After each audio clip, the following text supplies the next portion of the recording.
পশ্চিমবঙ্গে বিজেপির জন্য স্পেশাল 26 দেড় দশক পর রাজ্যে ফের হলো পরিবর্তন। BJP in, Trinamool out. বিধানসভা ভোটে তৃণমূলকে বলে বলে গোল দিল বিজেপি।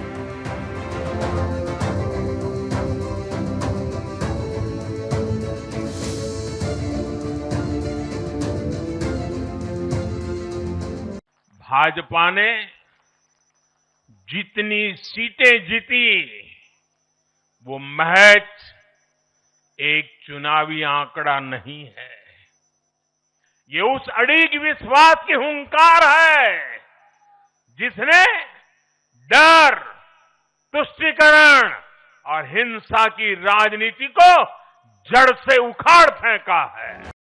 এই জয় সার্বিকভাবে পশ্চিমবঙ্গের গণতান্ত্রিক ব্যবস্থার উপরে মানুষের যে আস্থা তার জয়।